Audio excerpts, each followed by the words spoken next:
Dahlias are not hardy here where I live. You don't want to pull out your tubers out of the ground or out of a pot until a frost has hit them. And then you want to wait a few days or a few weeks after that. When you dig the tubers, you want to make sure you don't poke or pierce them. You don't want to ruin them. So it's use something like a pitchfork and dig away from the base of the plant. And then just be a little careful when you're digging with your pitchfork. I'm going to use hand pruners and I'm going to go ahead and I'm going to cut the top part of the plant off. I'm going to leave a little bit at the base though. It makes it easier to be able to pick up and hold the tubers and move them around. The next thing I'm going to do is I'm going to go ahead and dump out the contents of this pot. I can just keep loosening the soil either with my hands or with my tool as long as I'm careful. I want to have enough there that I can hold this, but I don't need this much growth on the top.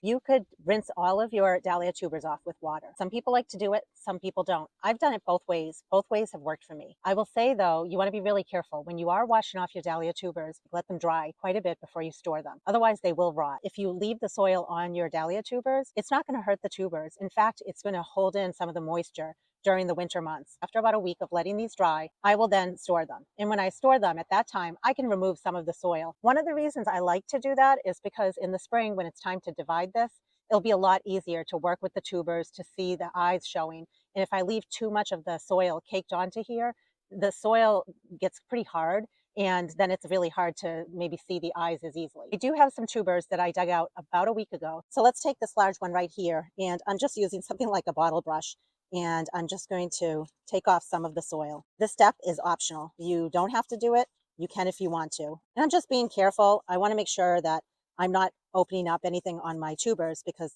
I want them to be dry. I don't want to wound the tubers and open up anything. If I wanted to, I could come in and I could snip these off. What I would do at this point now is go ahead and trim off any of the roots because they're not necessary. I have a cardboard box here and I have peat moss in the bottom. You might use potting mix. You might use nothing. There are so many different ways to do this. You can go ahead and you can label it. If you had left more of a stem, you could put something on the stem that tells the name and the color of your tuber. And then you want to take your tuber and just place it in your box, just like this. I will be adding more tubers. I want to make sure that my tubers are not touching each other because let's say there was rot on this one. I want to make sure that the rot doesn't spread from this tuber to any of the other tubers. And then I will seal my box up, but I will not close it up fully because I want to make sure that everything in here can breathe. I store the tubers in my garage. You want to make sure they're in a place where they're not going to freeze, but also you want to put them in a place where it's not too warm. I'm going to be putting on my phone to check on my tubers once a month. I want to make sure that there's no rot in there. If I do find tubers that are rotten, I want to remove those immediately. The second reason I'm checking the box once a month is to make sure that the tubers are not too dry. And if the peat moss is starting to feel extremely dry, it's getting dusty, then I just take a spray bottle and I spritz that top layer of peat moss. Then I just close the box back up and it goes back in my garage.